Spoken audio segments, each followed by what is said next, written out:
ഇന്നലെ രാത്രി ലൈവിലൊരു സംഭവം നടന്നു. നമ്മുടെ ശ്രീതു, അർജുന്, ശരണ്യ, അപ്സരയ്ക്ക് ഇങ്ങനെ ഇരിക്കുകയാണ്. അപ്പോൾ നമ്മുടെ അപ്സര പറയുകയാണ്, ഞാനൊരു കാര്യം അറിഞ്ഞു, എന്താണെന്നൊക്കെ എല്ലാവരും ചോദിക്കുന്നുണ്ട്.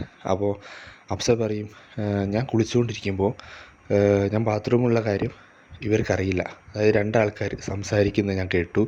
അതിൽ ആ ബോയ് ആ ഗേളിനോട് ചോദിക്കുകയാണ്, നീ എന്താണ് കുറച്ച് ദിവസമായിട്ട് എന്നോട് മിണ്ടാത്തത് എന്ന് ചോദിക്കുകയാണ്. അപ്പോൾ ആ ഗേള് പറയാണ്, ഒന്നുമില്ല എന്നൊക്കെ പറഞ്ഞു. അപ്പോൾ ആ ബോയ് ചോദിച്ചു, അല്ല എന്താണെന്ന് കാര്യം പറയണമെന്ന് പറഞ്ഞു. അല്ല സ്വീറ്റായിട്ടാണ് സംസാരിക്കുന്നതെന്ന് നമ്മളെ അപ്സര പറയുന്നുണ്ട്. അപ്പോൾ ഗേള് പറഞ്ഞു പോലും, ഒന്നുമില്ല നാളെ പറയാമെന്നൊക്കെ പറഞ്ഞു അല്ലേ. അപ്പോൾ അർജുനും മറ്റേ ശ്രീതുമൊക്കെ ഒന്നും അറിയാത്ത പോലെ ചോദിച്ചു, ഇത് ആരെക്കുറിച്ചാണ് നിങ്ങൾ ഈ പറയുന്നതെന്നൊക്കെ ചോദിച്ചു.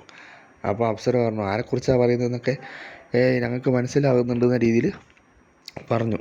അപ്പോഴാണ് നമ്മുടെ ഇതാരെക്കുറിച്ചാണ് ഈ പറഞ്ഞത്, അർജുനെയും ശ്രീതുവിനെയും കുറിച്ചാണ്. അതായത് അപ്സര ബാത്റൂമുള്ള കാര്യം അർജുനും ശ്രീതുവും അറിഞ്ഞില്ല. ഇവർ രണ്ടാളും കൂടി സംസാരിക്കുകയായിരുന്നു. ഇത് അപ്സര മുഴുവനായിട്ട് കേട്ടു, കയ്യോടെ പൊക്കി. അതായത് കഴിഞ്ഞ കുറച്ച് ദിവസങ്ങളായി ബിഗ് ബോസ് ഹൗസിൽ നടന്നുകൊണ്ടിരിക്കുന്ന ലവ് ട്രാക്ക് അല്ലെങ്കിൽ പ്രണയം, അത് അപ്സര കയ്യോടെ പൊക്കിയിരിക്കുകയാണ് ഇപ്പോൾ. എന്തായാലും അർജുനും ശ്രീതും അവിടെ വലിയ കാര്യമായിട്ട് ഗെയിമൊന്നും കളിക്കുന്നില്ല.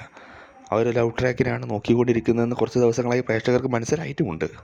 അതാണ് ഇപ്പോൾ അപ്സര കയ്യോടെ പൊക്കിയിരിക്കുന്നത്. ഇനി വരും ദിവസങ്ങളിൽ അവിടെ നടക്കാൻ പോകുന്നത് അർജുനും ശ്രീതുവും തമ്മിലുള്ള ലവ് ട്രാക്ക് തന്നെയായിരിക്കും.